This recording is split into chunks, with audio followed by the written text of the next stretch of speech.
Walter Price was 42 years old, and until the night he came home to a half-empty bedroom, he believed his marriage was simply going through a rough season. He drove a 7-year-old pickup. He wore Carhartt to work. He carried a thermos and clocked onto job sites before sunrise, and his wife Diana had quietly decided that made him small. For 8 months, while Walter fixed structural problems other engineers couldn't solve and managed a private family trust worth 8 figures, Diana was planning her exit. The night she finally sat across from him at their kitchen table, composed and certain, she told him she deserved better, that she'd found it, that the man she was leaving him for was, in her exact words, an upgrade. She had no idea she was leaving the wealthiest private black landowner in the city. No idea that the man she'd dismissed as ordinary had never once needed to announce what he owned. Walter didn't argue, didn't beg. He walked to his late father's study, opened a drawer he hadn't touched in 3 years, and looked at a number that would have ended the conversation before it started. Then he closed the folder, and he picked up the phone. Before we jump into the story, comment where in the world you are watching from and subscribe, because tomorrow's story is one you need to hear. The alarm went off at 4:47 a.m. Walter Price didn't groan, didn't slap it. He simply opened his eyes, lay still for exactly 3 seconds, and got up. That was how he did everything. The kitchen was dark and quiet. He filled his thermos with coffee, black, no sugar, and screwed the lid tight. He pulled on his Carhartt jacket, checked the inside pocket for his site notebook, and walked out to the driveway. The pickup sat under the orange glow of the streetlight. A 2017 Ford F-150, gray, with a long scratch along the passenger door from a rebar accident 3 years ago that he'd never bothered to fix. He drove through the city while it was still sleeping. The Delmar Road project was a 6-story mixed-use building going up on the east side of downtown. Walter had been the site engineer for 4 months. By the time he pulled through the chain-link gate, the sky was still the color of dark water. 2 of his crew members were already there, sitting on a tailgate with their own coffees. They straightened when they saw his headlights. "Morning, Mr. Price." "Morning." He nodded at both of them. "Give me 10 minutes, then let's walk the East Foundation." He didn't wait for a response. Inside the site trailer, Walter spread the structural drawings across the folding table and studied them under the fluorescent light. He moved his fingers slowly along the load-bearing column placements on the 3rd-floor plan. Something had been bothering him about Section C7 for 2 days, a quiet itch in the back of his mind that he couldn't shake. He found it at 7:14 a.m. 3 of the junior engineers arrived at 7:30. They were good kids, sharp, eager, fresh from their licensing exams. When Walter showed them what he'd found, the room got quiet. The anchor bolt spacing on 2 of the east columns had been spec'd at an interval that didn't account for the lateral load shift created by the building's asymmetrical roofline. It wasn't dramatic. No one would have seen it from the outside. But under the right wind conditions over enough years, it would have become a very expensive problem. Possibly worse than expensive. "How'd you catch that?" one of them asked. Walter capped his pen. "Because I looked at it long enough." He sent the correction to the project architect before 8 a.m. No announcement, no speech. He poured more coffee from his thermos and went back outside to walk the site. That was how he did everything. He was home by 6:30 that evening. Diana was in the kitchen when he came through the door. She was still in her work clothes, a gray blazer, silver earrings, standing at the counter scrolling through her phone. She looked up. "There's pasta on the stove," she said. "Thanks." He set his thermos in the sink. Dinner was what dinner had been for a while. Quiet in the wrong way. Diana talked about her day, a budget meeting, a difficult department head, a colleague who had just been offered a position at a private hospital group. Walter listened. He asked a question where it seemed like a question belonged. Then she mentioned the gala.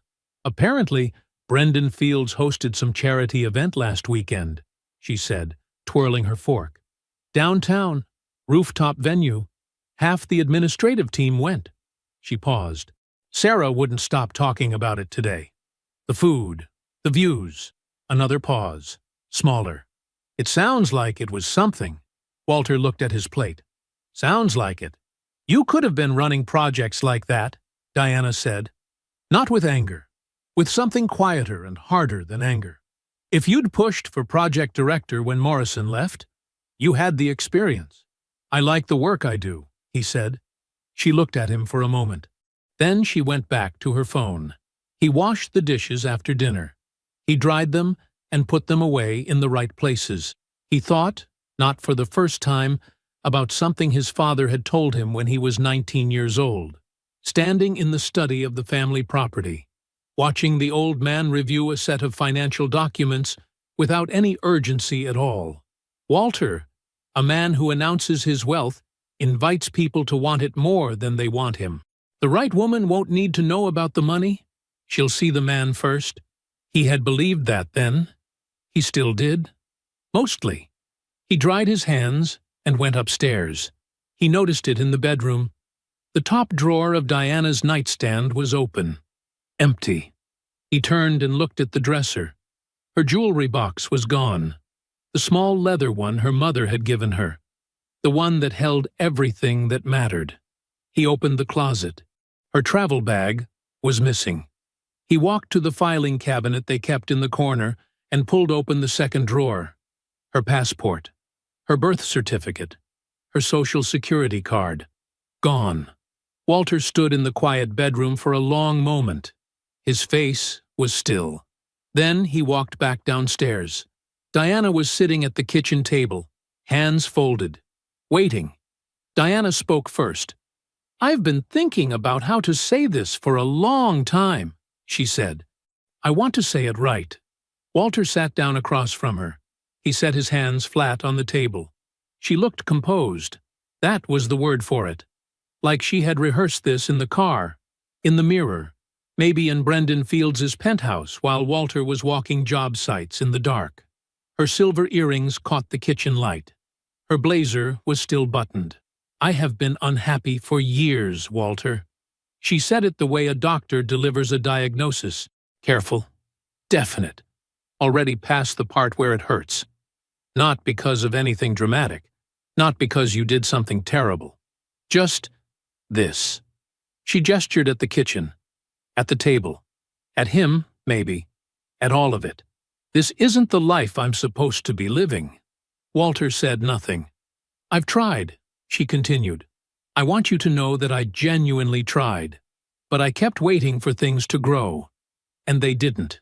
And I think," she paused to choose the word, "I think I deserve a life with dimension." The refrigerator hummed in the silence. "I've been seeing someone," she said, "for about 8 months. His name is Brendan Fields." The name sat on the table between them like something dropped from a height. Walter looked at her. His expression did not change. His hands did not move. "He gives me the life I should have had." She said it without flinching, without cruelty, but without apology either. The way a person states a fact they have accepted so completely, it no longer feels unkind to say out loud. "He's an upgrade, Walter. I know how that sounds, but it's honest. And I think you deserve honesty." An upgrade. She said it the way people say it is what it is. Like it was simple. Like it was just math. And she had already done the math. And the answer was clean. "I've already spoken to an attorney," she said. "I'm filing for divorce. I'm not here to argue about it. I wanted to tell you myself. Face to face. I thought you were owed that much." She folded her hands again and waited. Walter sat with it for a moment. The kitchen was warm. Outside, a car moved slowly down the street, its headlights sweeping across the window and disappearing. Then he asked his question. "Did you tell him about the properties?" Diana blinked. It was the first time her composure moved, just slightly. A small shift behind her eyes. Not guilt, not fear. Confusion. "What properties?" she said. Walter looked at her for one long, still moment. Then he stood up from the table. He didn't explain. He didn't raise his voice. He picked up his thermos from the sink, set it on the counter with a quiet click, and walked out of the kitchen. His father's study was at the end of the hall, a narrow room with dark wood paneling, built-in bookshelves, and a heavy mahogany desk that had been in the Price family longer than Walter had been alive. Diana had looked in once, years ago, and called it gloomy. After that, she never went back. She had no interest in old furniture and old books, and so she had no interest in the room. And so she had never understood what the room actually was. Walter turned on the desk lamp. Warm light filled the small space. He sat down in his father's chair, worn leather, the color of dark coffee, and opened the bottom drawer. It moved smoothly. He had kept the runners oiled even when he didn't open it. Some habits his father had given him were like that. Maintenance for its own sake. Care applied to things even when no one was watching. Inside the drawer was a single manila folder, no label. Just a small strip of tape along the top where his father had written a date in black ink. The date of the last formal appraisal. Walter placed the folder on the desk. He opened it slowly. The documents inside were organized the way his father had organized everything. Clean, precise, in a specific order that told the full story if you read it correctly. Property schedules, portfolio summaries, equity positions, fund valuations. And at the back, behind all of it, the most recent independent appraisal of the Price Family Holdings Trust. Walter turned to the last page. The number at the bottom was 8 figures. He looked at it for a long time. Not with excitement, not with grief. With the quiet, steady attention of a man who had just confirmed something he already knew but needed to sit with again. He closed the folder. He placed it back in the drawer. He reached for his phone and dialed the one number he didn't need to look up. It rang twice. Walter. His mother's voice was calm. She answered the phone the same way she answered everything, like she had been expecting it. "Hey, Mama," he said. "You got time to talk?" Ruth Price lived 20 minutes from Walter's house, in a neighborhood that had not changed much in 40 years. The streets were lined with old oak trees, their roots slowly winning the long war against the sidewalks. The houses were well kept, not flashy, just solid. The kind of neighborhood where people mowed their own lawns and knew their neighbors' names. Walter parked in the driveway at 9:47 p.m. The porch light was already on. He walked up the front steps, and before he could lift his hand to knock, the door opened. Ruth stood in the doorway in her housecoat and slippers, her silver hair pinned back, her expression exactly the same as it had been every time he had come to her with something heavy. Not alarmed, not soft, just present, steady in the way that old trees are steady. Not because nothing has ever hit them, but because everything has, and they are still standing. "Come in," she said. "Coffee's on." They sat at her kitchen table the same way they always had. Walter with both hands wrapped around his mug. Ruth with hers set to the side, untouched, cooling slowly while she listened. He told her everything, from the beginning. Diana at the table, composed and rehearsed. The word she used, upgrade, and the flat, certain way she said it. The 8 months, Brendan Fields, the attorney, the divorce papers already in motion, and then the question Walter had asked, and the look on Diana's face when she heard it. Ruth listened to all of it, without a word. When he finished, the kitchen was quiet. The old clock above the stove ticked steadily. Ruth picked up her mug, took a slow sip, and set it back down. "She never asked," Ruth said. "Not once in 12 years. "No," Walter said. Ruth nodded, like that single fact had confirmed something she had carried for a long time. "She never asked because she decided who you were before she knew you." She said it without anger, without satisfaction, even. Just the plain weight of a true thing being spoken out loud. She looked at the truck. She looked at the work boots. She looked at the way you talked at dinner parties, or didn't talk, and she built a picture. And then she lived inside that picture for 12 years, and never once thought to check if it was real. Walter turned his mug slowly in his hands. "Your father always said the right woman wouldn't need to know," Ruth continued, "and he was right about most things. But what he meant was, the right woman would be curious enough to find out." She paused. "Diana was never curious about you, Walter. That's the part that should have told you something a long time ago." Walter didn't argue with that. He just sat with it. Ruth folded her hands on the table and looked at her son directly. "Let me tell you what she walked away from, since she never bothered to ask." What followed was not a speech. Ruth was not a woman given to speeches. It was more like a quiet accounting, the kind delivered by someone who had helped build the thing being counted and knew every piece of it by heart. The Price Family Holdings Trust, she explained, currently held 11 commercial properties across the city. 4 of them were in the Meridian Corridor, the stretch of offices and medical buildings on the east side, where 3 of the city's largest hospital systems leased their administrative space. One of those tenants, Ruth said, looking at Walter steadily, was the hospital where Diana worked. The administrative offices where Diana sat at her desk every day, where she had risen through the ranks, where she had built the career she was so proud of, those offices were in a building that belonged to the Price family.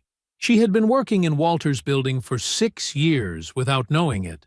Beyond that, the trust held 2 industrial warehouses in the district on the city's northwest edge, a controlling stake in a regional development fund that operated across 4 counties, and a portfolio of smaller equity positions that, taken together, had been compounding quietly for 2 decades.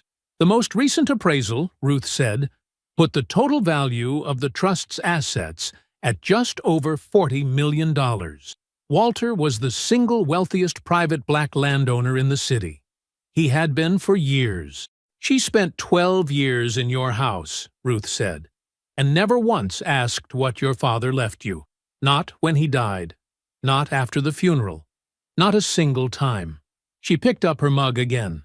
"That's not something that happens by accident. That's a woman who had already decided the answer didn't matter." Walter was quiet for a long moment. The clock above the stove kept ticking. "I'm going to let her finish celebrating," he finally said, "before I do anything." Ruth looked at him. Something moved behind her eyes. Not surprise. Recognition. "Then move carefully," she said, "and move completely." Walter nodded. He finished his coffee. He helped Ruth rinse the mugs. He kissed her on the cheek at the door, walked back down the porch steps, and got in his truck.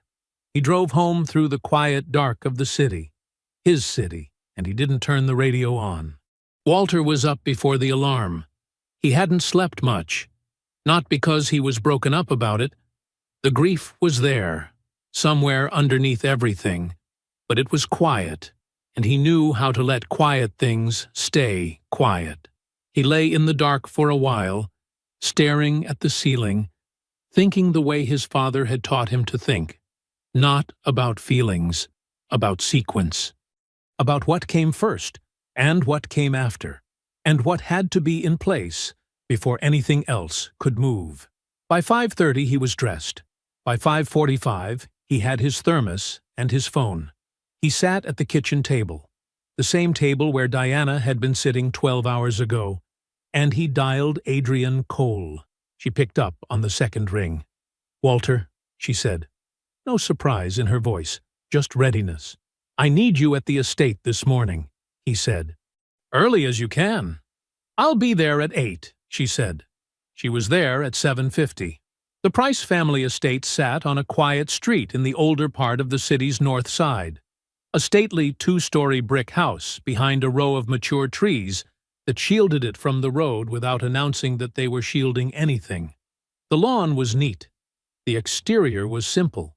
There was no gate, no fountain, no dramatic entrance. Diana had called it a family house the first time she saw it. Comfortable, she'd said. Old-fashioned. She had never once asked why the property taxes were what they were, or who handled the upkeep, or whose name was on the deed.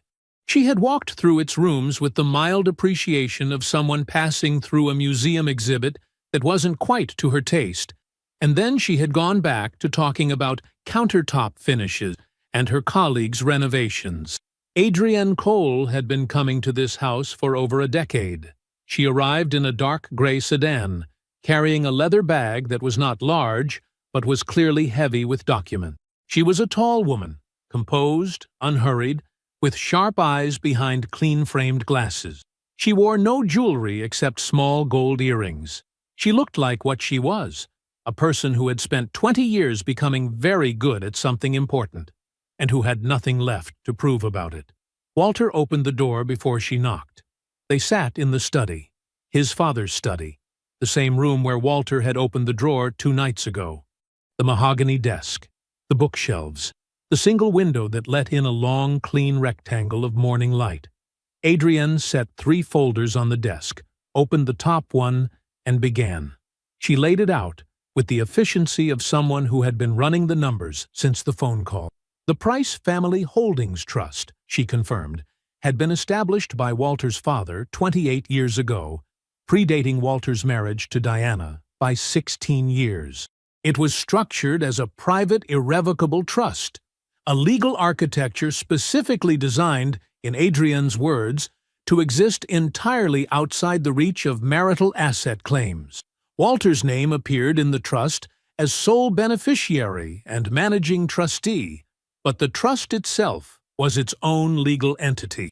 Diana's divorce filing, Adrienne said, named 2 assets: Walter's salary from his engineering firm and the equity in their shared marital home. That was all. Her attorney never looked further, Adrienne said. Because she never told him to, Walter said. Adrienne nodded once. She would have had to know there was something to look for. She closed the first folder. She didn't know, so he didn't look. The trust is completely untouched. Walter took that in. He set his hands flat on the desk. 2 things, he said. First, freeze every voluntary disclosure. Nothing beyond what's legally required in the filing. If her attorney doesn't know to ask for it, we don't offer it. Done, Adrienne said. She was already writing. Second, he paused. I want a quiet audit of Brendan Fields's development portfolio. Full picture. Projects, lenders, investors, outstanding obligations. Quiet. I don't want him knowing anyone is looking. Adrienne looked up from her notepad. Something shifted in her expression. Not surprise, exactly. More like the recognition of a chess player who has just watched someone pick up a piece she hadn't expected them to touch. I can have preliminary findings by end of day, she said. Then let's get started, Walter said. The summary arrived at 6:18 that evening, attached to a secure message from Adrienne's office. Walter read it at his father's desk, in the same chair, in the same evening quiet. Brendan Fields's flagship downtown development, the glass and steel mixed-use tower he had been pitching to investors and featuring in every profile written about him in the last 2 years, was leveraged at nearly twice its actual appraised value. He had borrowed against projected returns that had not materialized. 3 private lenders were currently holding paper on the project. Walter read that line again. Then he kept reading. 2 of those 3 lenders, men whose names he recognized without effort, were investors in the Regional Development Fund, the same fund in which the Price Family Holdings Trust held a controlling position.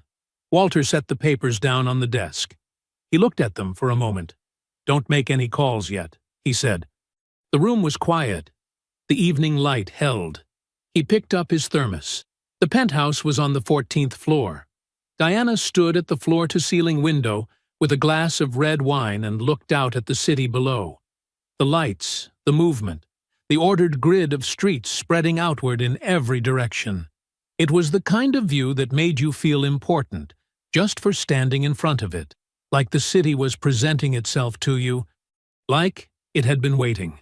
She had unpacked her good jewelry that afternoon. She'd set it out on the vanity in the master bathroom, the marble one with the heated floors, and she had looked at it and felt, for the first time in a very long time, like everything was in its right place. She called Jerome at 8:15. He picked up on the third ring. "Hey," he said. His voice was the same as always, low, steady, a little careful. "I just wanted to call," Diana said. She moved away from the window and sat on the edge of the long white sectional. "Let you know I'm good. Better than good, actually." "Yeah?" Jerome said. "Jerome, you should see this place." She laughed, and it came out easy. "Light. The view alone. I mean, it's something else. We went to dinner last night at Rowan's. The actual Rowan's, not the one downtown. The original." Jerome said. She waited for more. It didn't come. "You're not going to say anything?" "I'm listening," he said. "You sound like you're at a funeral." "I'm not," he said. "I'm glad you're okay." "I'm more than okay." She leaned back against the cushions. "I feel like myself again. Like the version of me that got a little, I don't know, buried. The last few years." Jerome was quiet for a moment. Then, "Have you talked to Walter?" Diana exhaled. Briefly. "The attorneys are handling things. But you talked to him? After?" "He was fine, Jerome. That's what I'm saying. That's exactly what I expected from him." She shook her head even though no one could see it. No argument, no big reaction. He just stood there, same as always. The man has no fire, no ambition. He never did. Jerome said, "He fixed that problem on the Delmore project before the city pulled the permit." "I remember you telling me about that." "That's engineering," Diana said. "That's not ambition. That's just competence. It's not the same thing." "I know the difference," Jerome said. Something in his voice made her sit up slightly. "What does that mean?" He didn't answer right away. She could hear him breathing, the way he did when he was choosing his words. It had always annoyed her, that pause. Jerome never said anything by accident. "Diana," he said, "did you know his family owns the Meridian Corridor?" She blinked. "The what?" "The Meridian Commercial Corridor, the stretch of properties running from Hargrove down through the old warehouse district." She shook her head slowly. "Jerome, what are you talking about?" "The Price family," he said. "Walter's family. They've held those properties for years. Commercial leases, warehouse space, the whole strip." He paused. "The administrative offices for your hospital system are in a building on that corridor, Diana." She felt something shift inside her chest. Very small, very quiet. "That's—" she started. "Jerome, where are you even getting this?" "I looked into it," he said. "After you called me last week. Something felt— I wanted to understand."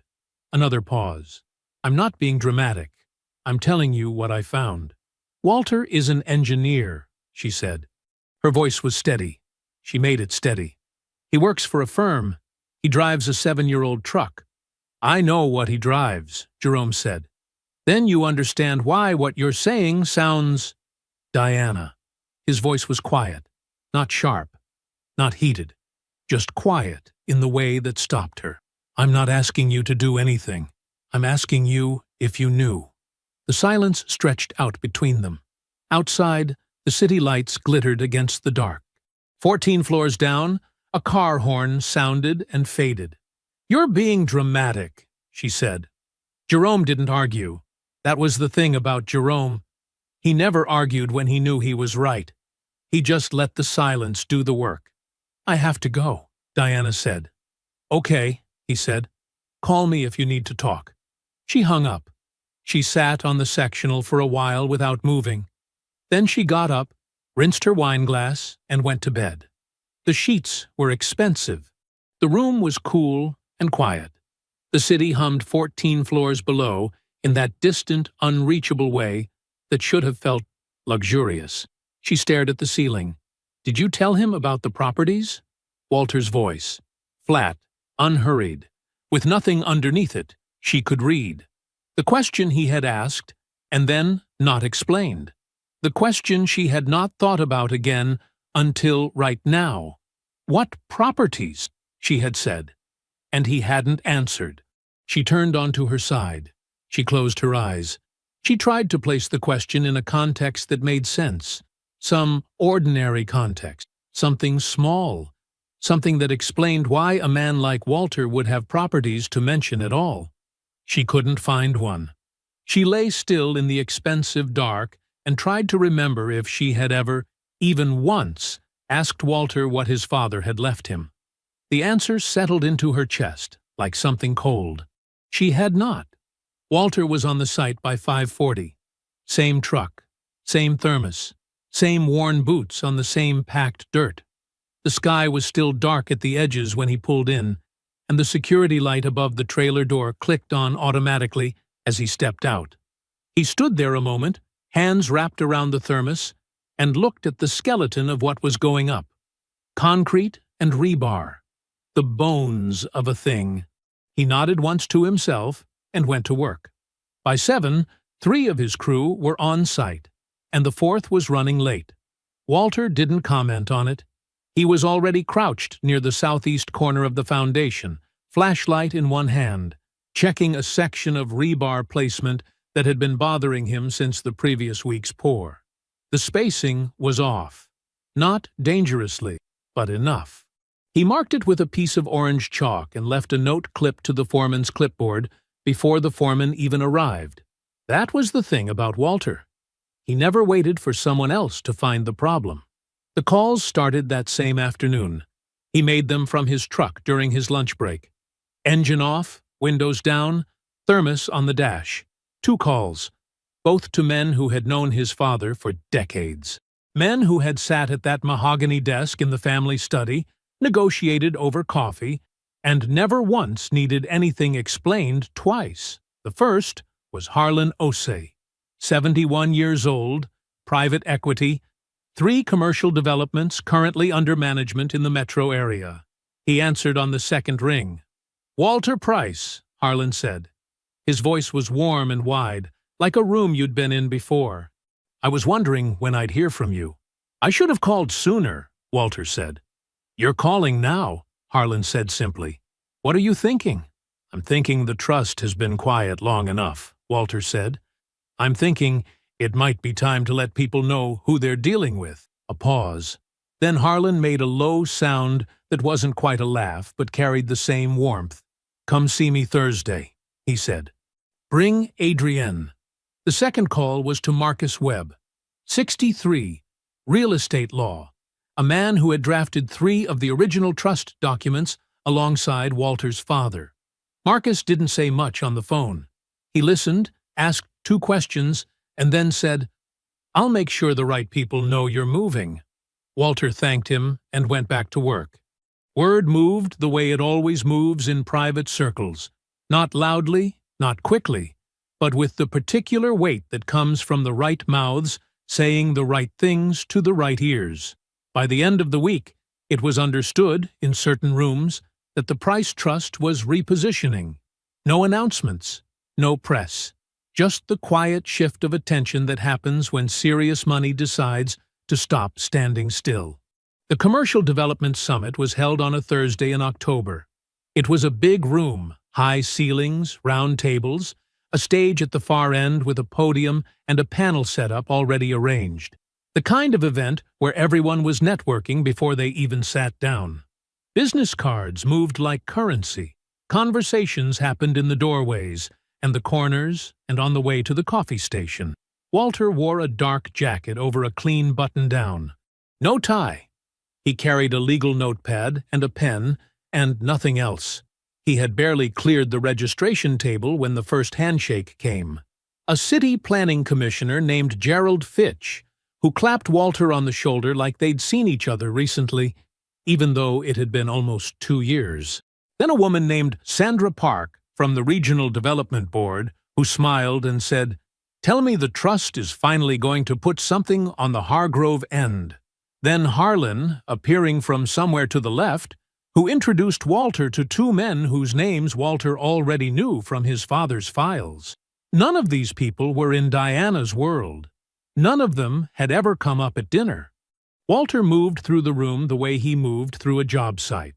Unhurried, deliberate, present.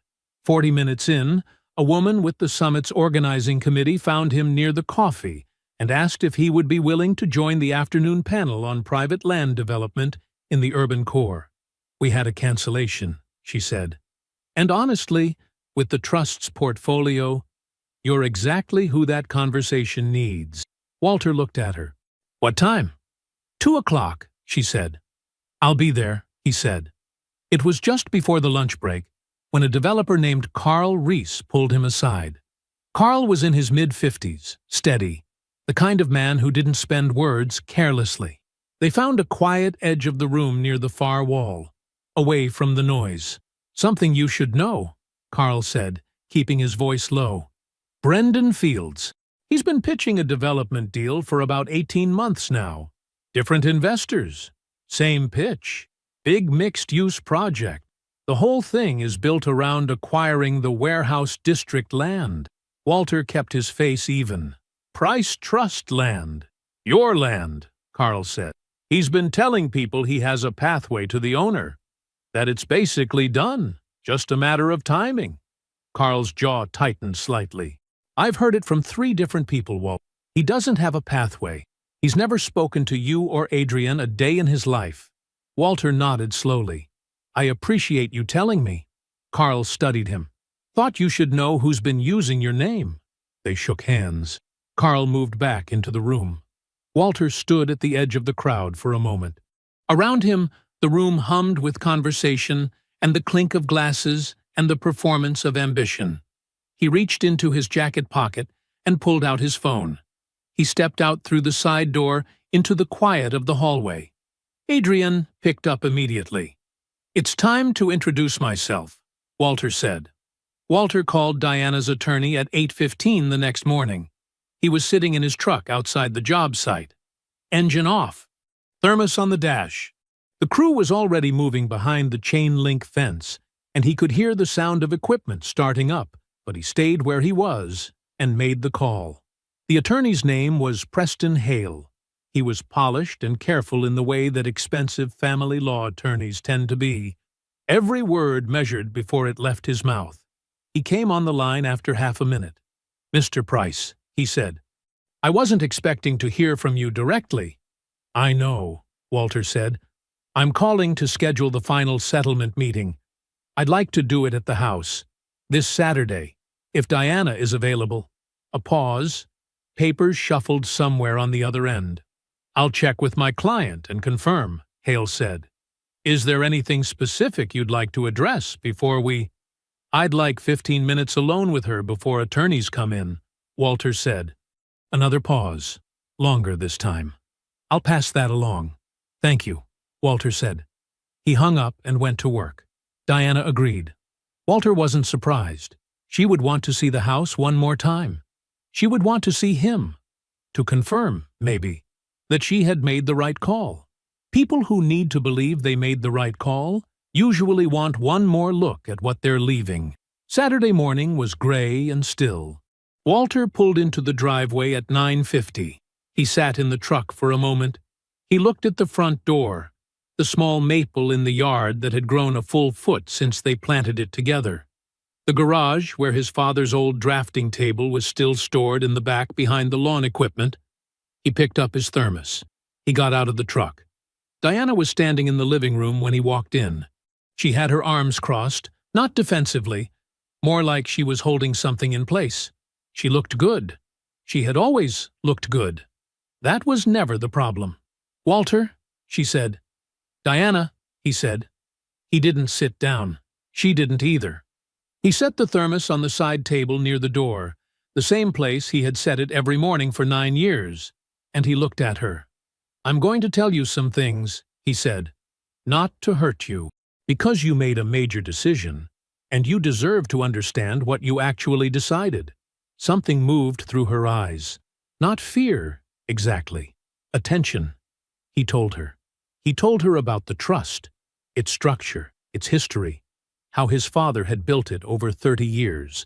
He told her about the commercial corridor, including the building where her hospital's administrative offices paid monthly rent to a property management company that reported to the Price Trust.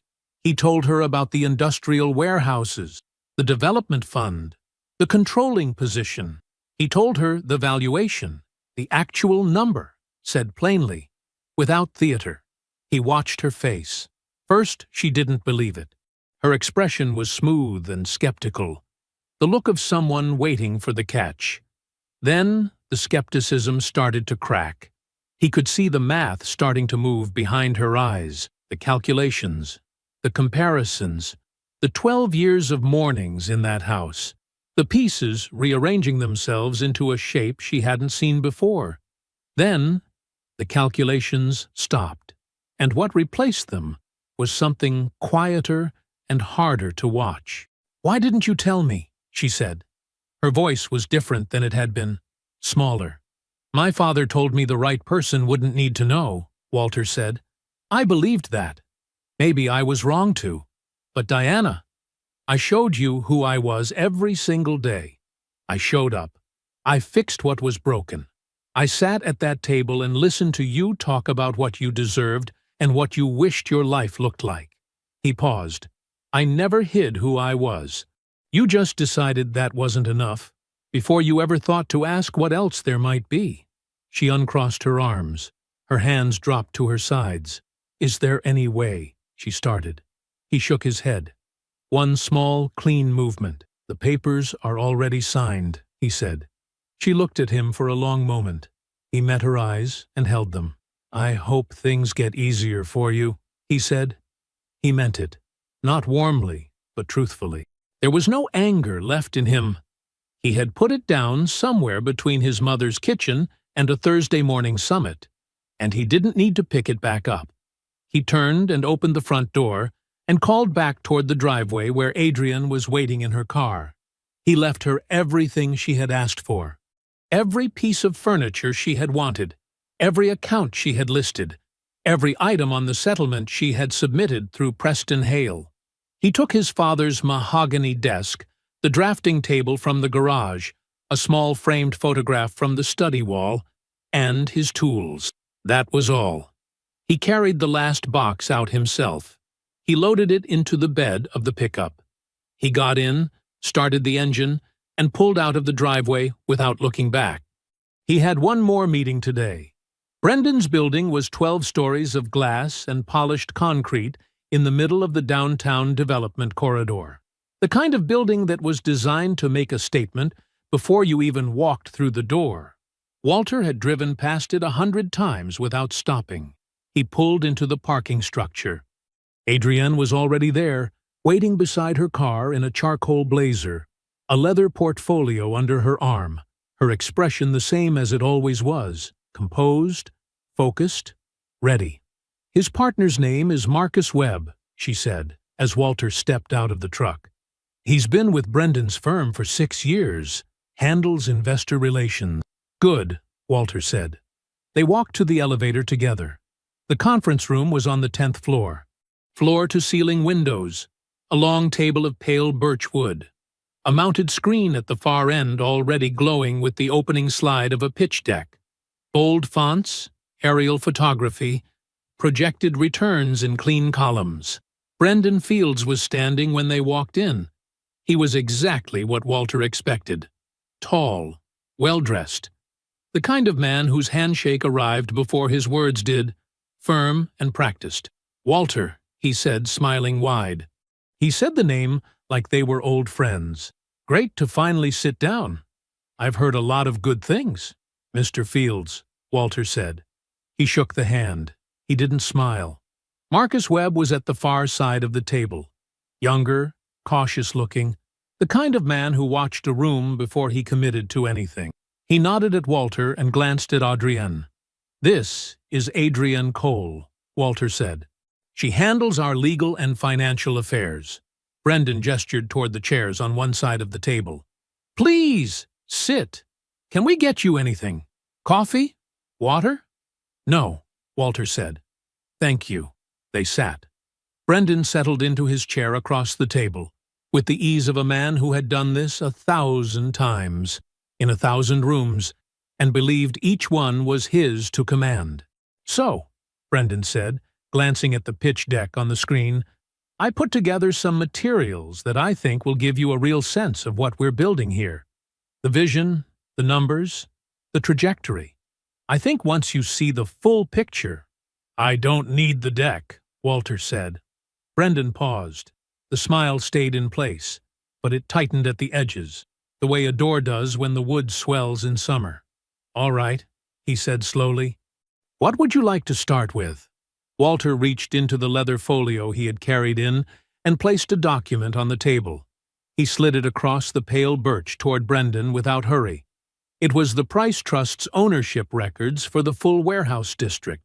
Every parcel, every address, every square foot. Documented and clean. Brendan looked down at it. He picked it up. He read. Walter let him read. I understand, Walter said, that over the past 18 months, you've been pitching investors on a development deal, a flagship project, and that the pitch has described a pathway to this land. He let that sit for a moment. I'm that pathway. I'm here to close it. The smile was gone now. Brendan set the document down on the table. He looked at Walter, really looked at him, maybe for the first time since they'd sat down. Walter, I think there may be some— The Price Trust holds a controlling position in a regional development fund, Walter continued. He did not raise his voice. He did not lean forward. He sat exactly as he had been sitting. 2 of your current private lenders are investors in that fund. Our position gives us standing to ask questions about how collateralized loans are being used. He paused. Those questions have already been asked. The answers are uncomfortable for your current projects. Marcus Webb stopped moving on his side of the table. Brendan was very still. I am not here to threaten you, Walter said. I'm reporting facts. Facts that exist independent of this meeting and will continue to exist after it. He looked at the ownership records still lying on the table between them. The land is not for sale. It was not for sale 18 months ago when you started telling people you had a pathway to it. It is not for sale today, and it will not be for sale to you. The room was quiet enough that Walter could hear the ventilation system running behind the walls. He placed both hands flat on the table and looked at Brendan Fields directly. You told my wife she was making an upgrade, Walter said. I wanted to meet the man who believed that. He looked at him for one long moment, measured, unhurried, and entirely without cruelty. Now I have. Walter stood. He picked up his folio. He buttoned the middle button of his jacket. He walked to the door, Adrian beside him, and he did not look back. Behind them, the conference room held its silence. Then there was the sound of papers being gathered. Quick, quiet, certain. It was Marcus Webb. He had already started collecting his documents from the table before the door clicked shut. The first letter arrived on a Tuesday. Walter heard about it through Adrian, who heard about it through the kind of quiet professional network that never makes noise but always knows. One of Brendan's private lenders, a firm out of the financial district called Hargrove Capital, had formally withdrawn from his flagship downtown project. The stated reason was clean and bureaucratic. Unresolved collateral concerns pending further review. 5 words. The kind of 5 words that, in the development world, land like a demolition charge in a load-bearing wall. Walter read Adrian's message, set his phone face down on his desk, and went back to the structural drawings spread in front of him. He did not celebrate. There was nothing to celebrate. This was simply physics. Things that were never solid eventually fall. The second lender followed 9 days later. This one didn't send a letter. They sent a representative, a young woman in a gray suit who arrived at Brendan's office, asked for 30 minutes, and left in 15. Word spread the same afternoon. In the development community, that kind of exit doesn't stay quiet. It travels through lunch tables and phone calls, and the pauses between sentences at industry happy hours. People who had been watching Brendan's flagship project with cautious optimism began watching it with something else entirely.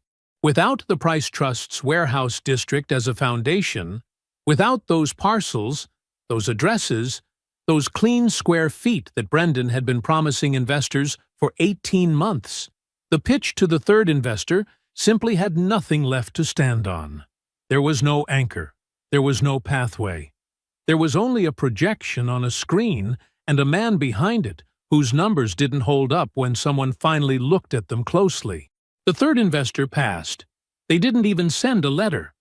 Marcus Webb's public statement came out on a Thursday morning, posted to his firm's website in careful, neutral language. He was pursuing other opportunities. He wished Brendan's ventures well.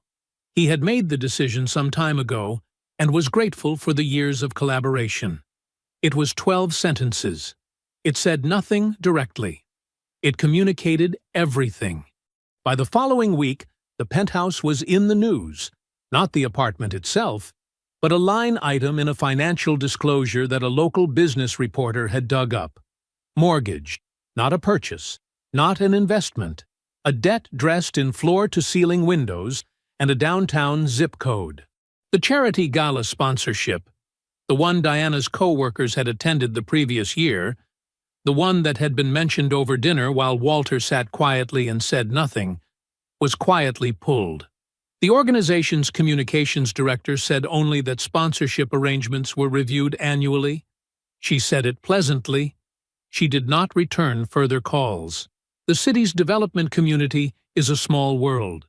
It operates entirely on reputation, on who says yes to whom, on whose name makes a room lean forward, on whether the story a man tells about himself matches what his balance sheets say when examined by someone who knows how to read them. Reputations built on projection rather than substance don't just decline in that world, they correct, sharply, finally. Brendan Fields's correction had begun. Diana was still inside it when it started. She watched it the way you watch a ceiling crack spread from the corner of a room, slowly at first, then in a way that makes you understand it was always going to reach the center. She didn't say much about it. Not out loud. There wasn't anyone to say it to. The dinners had become quieter. The events had become fewer. Brendan was distracted in the way a man is distracted when he is managing problems he cannot talk about in front of the person he is trying to impress. She was sitting at the kitchen table in Brendan's penthouse, her kitchen table now, or what had felt like hers, when Jerome knocked. She hadn't called him. He had just come. He had a paper bag with 2 coffees from the place near his office. He set them on the table without making a production of it, and sat down across from her, the same way he had sat at kitchen tables with her their entire lives. Steady, present, not performing anything. They talked for a while about small things, their mother's garden, a show he'd been watching, a mutual friend's new baby, normal things. The kind of things that remind you the world is still turning, even when your portion of it has stopped feeling level. Then Jerome set his coffee down and looked at her. "You made this choice, Diana," he said, quietly. No edge to it, just the plain shape of the truth. Now you learn from it. She didn't argue. She had argued once, on the phone, weeks ago, and she didn't have it in her anymore. She looked at the table.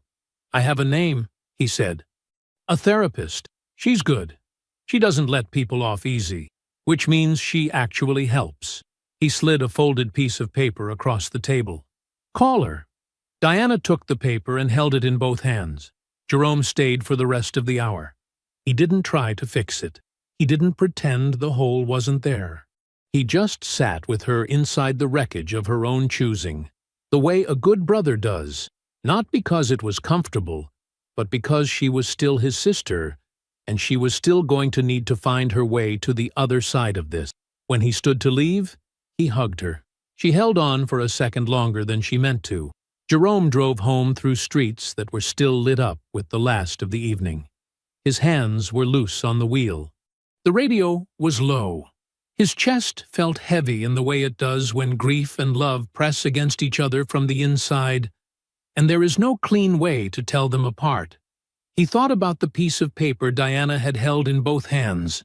He thought about the way her voice had sounded on the phone 9 days ago when she'd first called him. Not triumphant anymore. Not certain.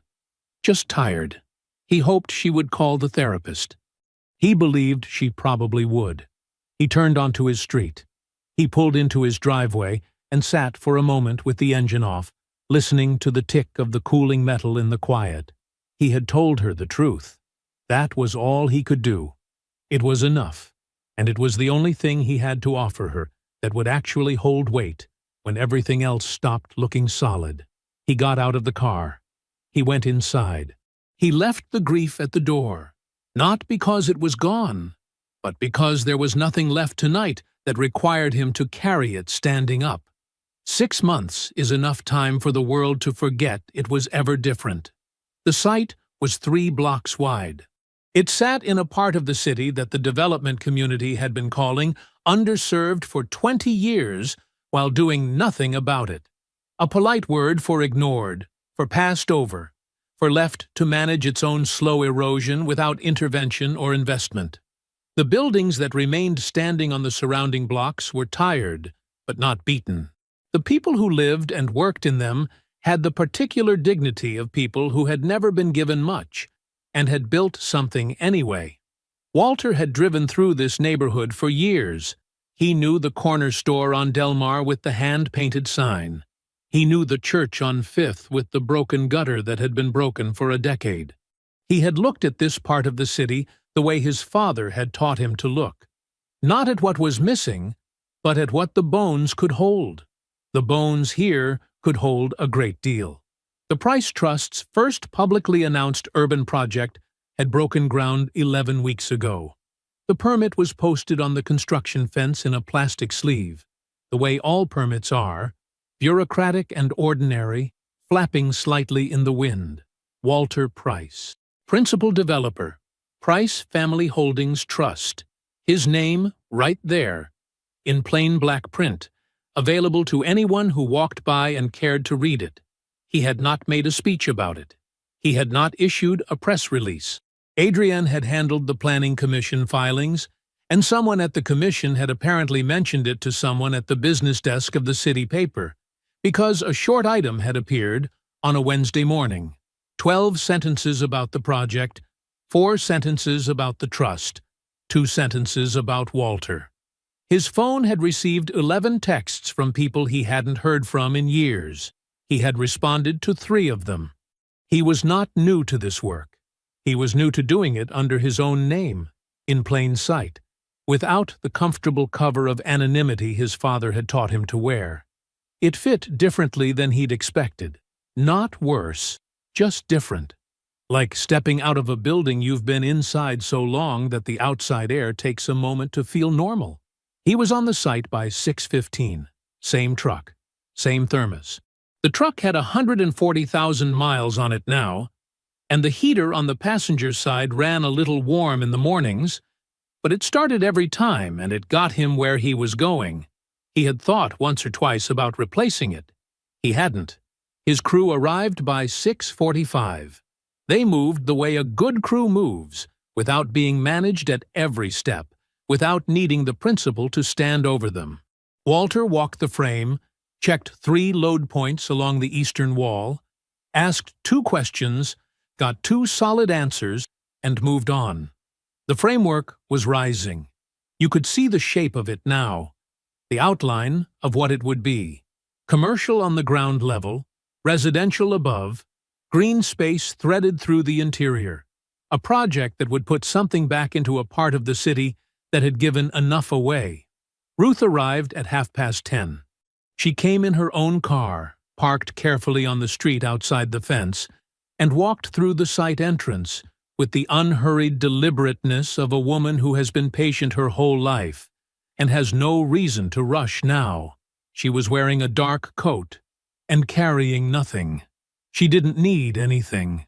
She just walked to where Walter was standing and stood beside him. They looked at the framework together.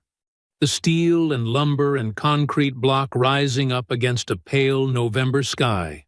The crew moving through it with purpose and noise and the specific competence of people who know what they're building and why. Ruth was quiet for a long time. Then she said, "Your father would have been silent about this." Walter looked at the frame, at the eastern wall, which was going to be solid, at the foundation, which was already poured and set and permanent. "So will I," he said. Ruth nodded once. That was all. She didn't need to say anything more, and she didn't try to. His phone buzzed at 2:30. He was at the site table, a folding table near the foreman's trailer, covered in drawings and coffee rings, and a clipboard with inspection notes. He picked the phone up. He didn't recognize the number for a moment. Then he did. A single text. 5 words. "I hope you're well." He read it once. He set the phone face down on the table. He picked up his thermos and took a slow drink of coffee that had gone slightly cold in the November air. Then he capped the thermos, tucked it under his arm, and walked back out onto the site. He walked the length of it without hurrying, from the south end to the north end and back again, past the crew, past the rising frame, past the permit in its plastic sleeve on the fence, unhurried, precise. His boots on the packed ground, his eyes on the work, his name on every document that mattered, exactly where he belonged. Around him, his crew moved and called and built, raising something that would still be standing long after every version of this story had been told and forgotten and told again. Walter walked the line. He kept his eyes on the work. He did not look back. I hope you enjoyed that one. Be sure to like the video and subscribe so you don't miss the next story. I've picked out 2 more for you that I think you'll really like.